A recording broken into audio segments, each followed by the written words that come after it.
Molecule depends upon temperature only, म्हणूनच आपण इथे लिहिलं kinetic energy in terms of temperature. याचाच अर्थ kinetic energy per molecule does not depend on mass. मासवर कायनेटिक एनर्जी डिपेंड नाहीये. पहा इथे 1/2 mv². या फिजिक्स मध्ये पहा, mass is responsible for kinetic energy. Mass change झाला तर कायनेटिक एनर्जी चेंज होत होती. पण इथे पहा, kinetic energy does not depend upon mass. Magic.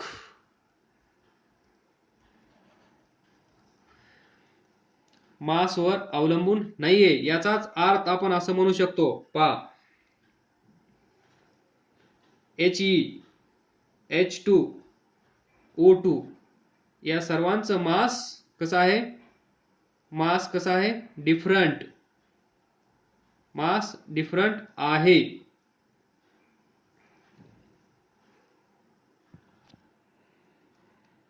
म्हणजे याचा अर्थ काय असेल? हेलियम, हायड्रोजन, ऑक्सिजन हे gas molecules.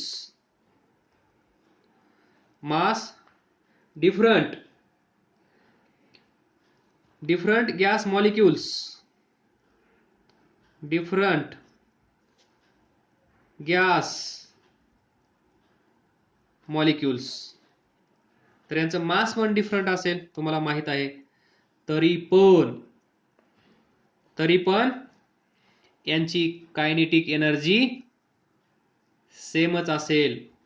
Kinetic energy per molecule will be same though their RMS speed are different. RMS speed या प्रत्येकाचा वेगळा असेल, कारण मास वेगळं आहे. पण ॲट सेम टेम्परेचर हे सर्व कुठे ॲप्लिकेबल असेल? At same temperature. जर सेम टेम्परेचर असेल तर कायनेटिक एनर्जी, पहा, टेम्परेचर सेम असेल तर राईट साइड प्रत्येकाची सेम येईल. म्हणजेच kinetic energy per molecule is same for He, H2 and O2. जरी त्यांचं मास वेगळं असलं, ते वेगळे असले तरी पण त्यांची कायनेटिक एनर्जी सेम आहे, because of only temperature dependency. It depends upon only and only on temperature, not मास. हे डिस्कस का करत आहे असे छोटे छोटे पॉइंट्स? कारण या छोट्या पॉइंट्सवरच क्वेश्चन येत असतात. अदरवाइज हे डेरिवेशन खूप छोटं आहे. एक 20 मिनिटात किंवा 15 मिनिटात हे डेरिवेशन संपून जाईल, स्ट्रेट फॉरवर्ड जर मी गेलो तर. पण प्रत्येक लाईनवर काय क्वेश्चन येऊ शकतात ते मी त्यावेळेस डिस्कस करत आहे. नाहीतर पहा, इथे पोहोचल्यानंतर आपलं डेरिवेशन झालेलं आहे. This is kinetic energy per molecule असं म्हणून आपण संपवू शकतो.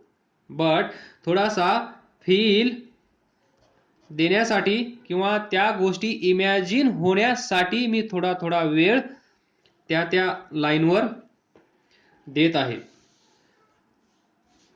तर पहा, नेक्स्ट यालाच आपण म्हणू शकतो सर्वात very first statement from this chapter, kinetic theory of gases, was kinetic theory gas काय आहे? Relationship between microscopic property and macroscopic property of gas. Kinetic theory of gas हा टॉपिक काय करत आहे, microscopic property of gas and macroscopic property of gas या दोघांना एकत्र आणण्याचं काम कोण करत आहे, तर कायनेटिक थेअरी ऑफ गॅस हे आपण शिकत आहोत. तर पहा इथे kinetic energy per molecule 3/2 kBT पहा इथे. Which macroscopic property, macroscopic property म्हणजे pressure, volume, temperature. Microscopic property of gas म्हणजे कायनेटिक एनर्जी, स्पीड, मोमेंटम, दिस. इथे पहा कायनेटिक एनर्जी, टेम्परेचर. टेम्परेचर काय आहे, मॅक्रोस्कोपिक प्रॉपर्टी. कायनेटिक एनर्जी काय आहे, मायक्रोस्कोपिक प्रॉपर्टी. तर या दोघांना एकत्र आणण्याचं काम कोणी केलं आहे, तर तो आहे कायनेटिक थेअरी ऑफ गॅस. म्हणून आपण टॉपिकच्या सुरुवातीलाच डिस्कस केलं होतं, kinetic theory of gas relates the microscopic and macroscopic property of gas. This is small connecting link between these two. Next, see kinetic energy, T म्हणजे total, KT is equal to 3/2 हा n परत घेऊन जा, n kBT. Now here K, what is KB, what is KB, Boltzmann constant. आणि ते काय असतो, ratio of universal gas constant R divided by Avogadro's number. This is 1.38 10⁻⁻23 joule per kelvin. तर हा रेशिओ इथे पुट करा. हे इक्वेशन नंबर कोणता आहे, इक्वेशन नंबर हा 10 आहे. इथे पहा दिस कायनेटिक एनर्जी 3/2 n kBT. त्याच्यापासून आपण आपल्याला 11 भेटला. आता त्याच इक्वेशन पासून आपण वेगळे इक्वेशन भेटवणार आहोत. सो इथे लिहा, from equation 10 put this value here. KT is equal to kinetic energy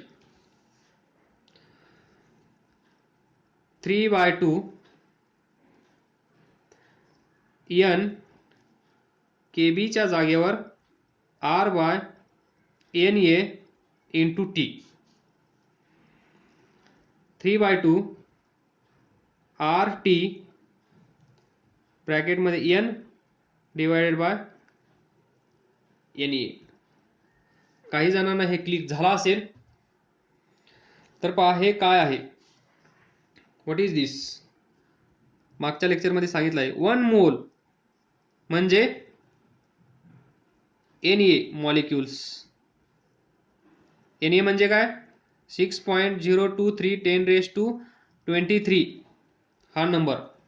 1 dozen तिथे सांगितलं, 1 डझन म्हणजे 12 थिंग्स.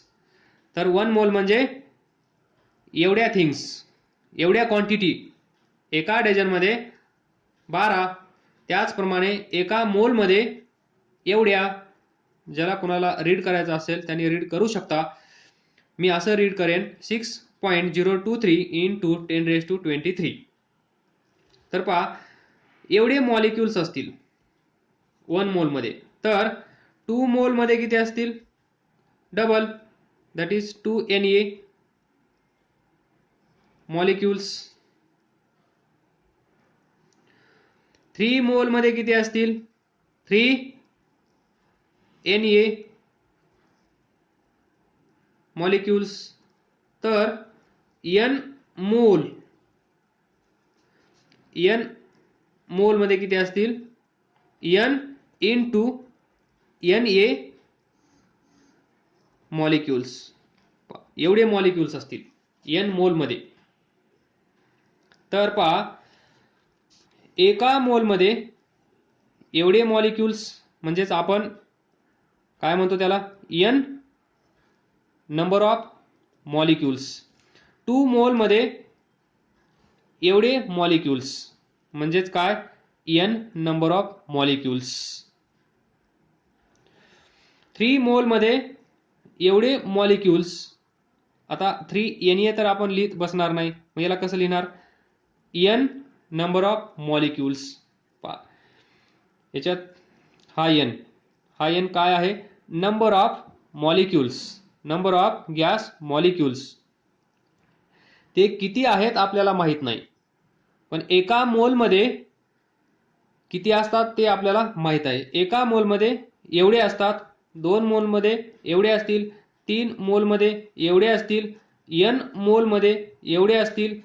म्हणजेच हे molecules number of molecules n into Na n molecules. तर n into Na is equal to n. हे काय आहे पहा n इंटू Na म्हणजे काय मॉलिक्युल्स, तिथे अवेलेबल असणारे मॉलिक्युल्स n मोलमध्ये. त्यालाच आपण कॉमनली काय म्हणत आहोत n नंबर ऑफ मॉलिक्युल्स. म्हणजेच this term will be equal to this. आणि यालाच काय म्हणतो आपण where n is number of molecules. किती असतील माहित नाही. अलग लक्षात. एकामध्ये एवढे, 2 मध्ये एवढे, 3 मध्ये एवढे, 4 मध्ये एवढे, 5 मध्ये एवढे, तर n मध्ये एवढे एवढे मॉलिक्युल्स. ही व्हॅल्यू म्हणजेच दिस n. तर पहा हे समजलं नसेल या लॉजिकनी तर दुसरं लॉजिक पहा. 1 मोल म्हणजे Na मॉलिक्युल्स. तर n मोल मध्ये किती मॉलिक्युल्स असतील समजा ते x, तर तिरकस गुणाकार करा, तुम्हाला भेटेल x ची व्हॅल्यू n Na. तीच व्हॅल्यू इथे भेटली आहे n इंटू Na. मग हे काय आहे n मोल मध्ये किती मॉलिक्युल्स आहेत x is what number of molecules in n मोल. यालाच आपण या टॉपिक मध्ये कॅपिटल n नी डिनोट करत आहोत. म्हणूनच x च्या जागेवर n लिहू शकतो मी Na. Second logic. जे समजलं असेल त्या लॉजिकनी जा. Now see kT is equal to 3/2 RT. 3/2 RT n by Na.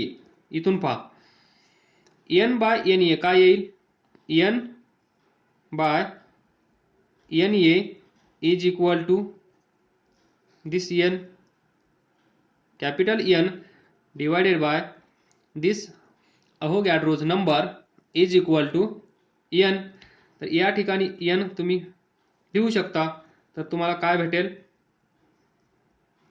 Kinetic energy kT is equal to 3/2 RT into n. तर पहा 3/2 n RT. आलं. थोडंसं इथे पाहण्याचा प्रयत्न करा. ते इक्वेशन कुठे आहे पहा, इथे आहे. Kinetic energy for all gas molecule किती आहे 3/2 PV. इथे लिहितो मी 3/2 PV is equal to kinetic energy total. तर पहा PV म्हणजे काय असतं PV is equal to nRT. म्हणजे तुम्ही ते डायरेक्ट लिहू शकला असता 3/2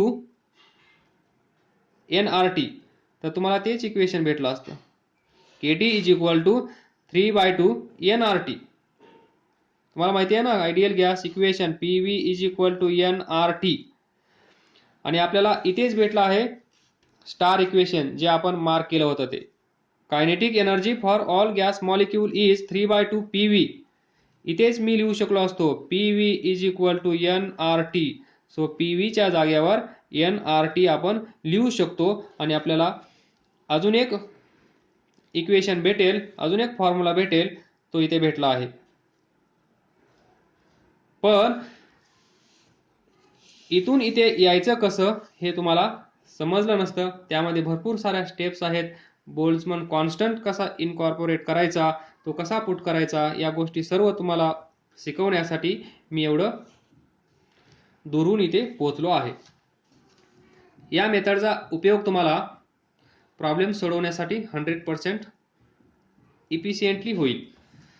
3/2 nRT. तर इथून पाहता कायनेटिक एनर्जी KT हा n इकडे घेऊन या इज इक्वल टू 3/2 RT.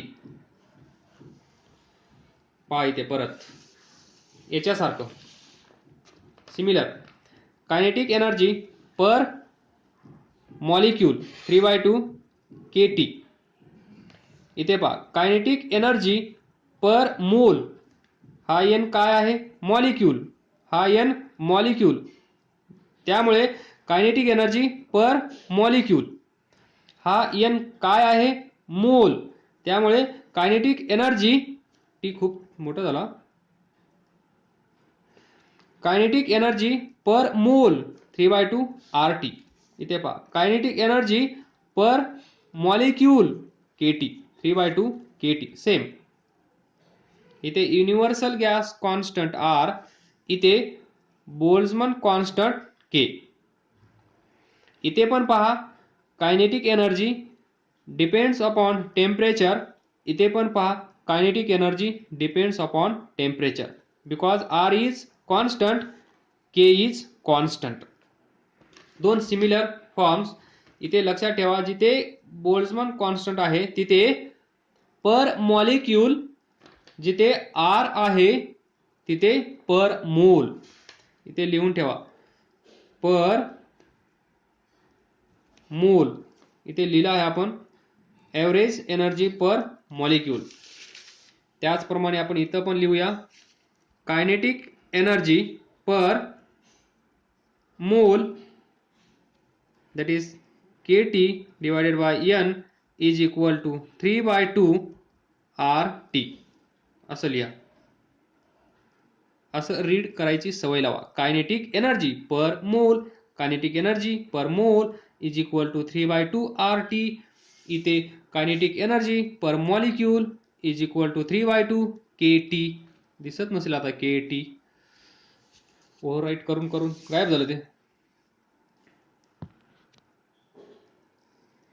तर हा छोटासा क्वेश्चन या कन्सेप्टवर.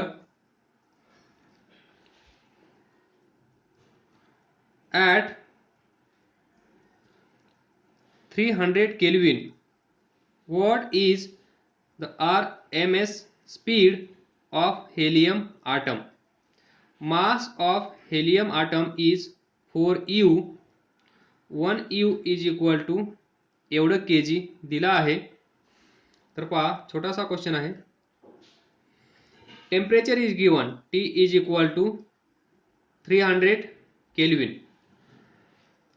Mass of helium atom that is M is given that is 4U.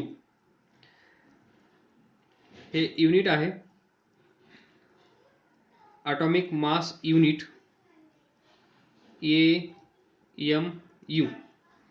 तर 1U ची व्हॅल्यू दिली आहे. तर पहा 4 into 1.66 10⁻⁻27 kg. बस 4U, एका U ची व्हॅल्यू एवढी, तर टोटल मास एवढं. मास माहित आहे, टेम्परेचर माहित आहे, तर आपल्याला फाइंड काय करायचं आहे RMS speed. So to find to find VRMS question mark. तर पहा VRMS क्वेश्चन कोणत्या कॉन्सेप्टवर आहे? Kinetic energy. So kinetic energy of one gas molecule किती होती? 1/2 mv/rs स्क्वेअर. बरोबर.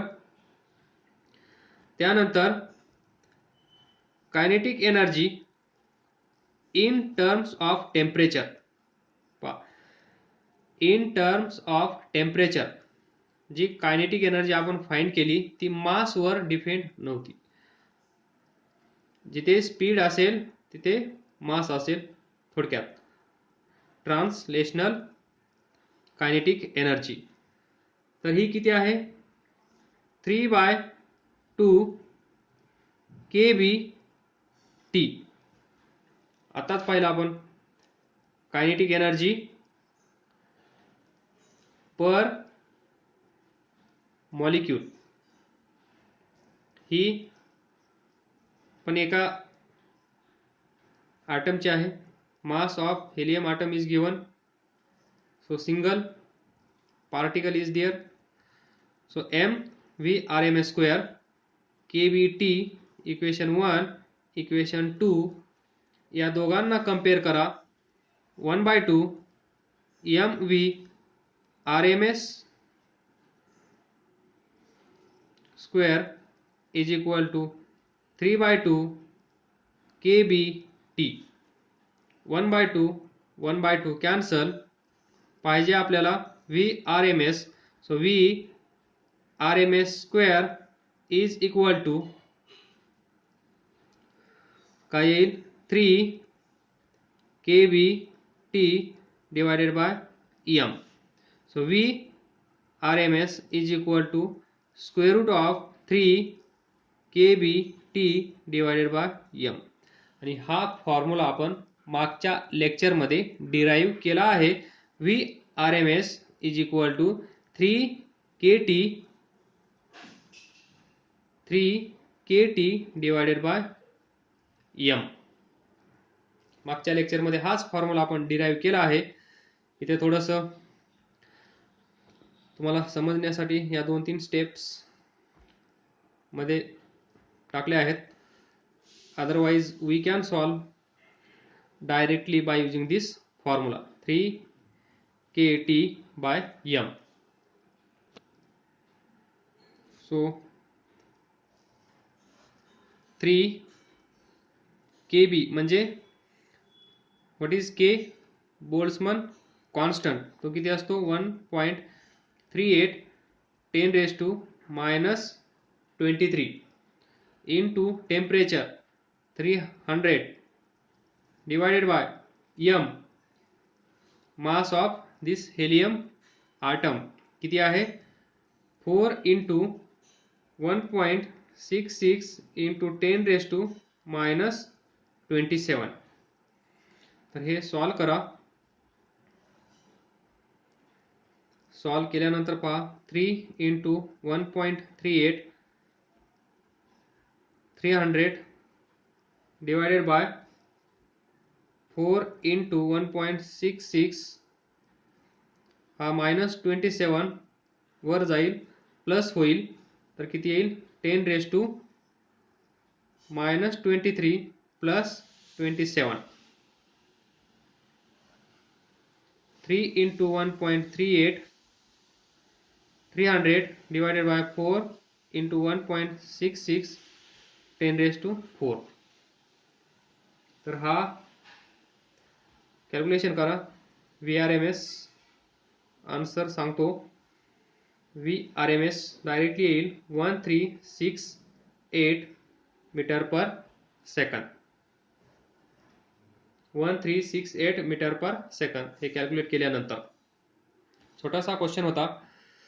ही कन्सेप्ट हा फॉर्म्युला कसा ड्राईव्ह करायचा ते शिकण्यासाठी हा छोटासा प्रयत्न, हा छोटासा क्वेश्चन. All the best. अभ्यास करत राहा, पुढे जात राहा.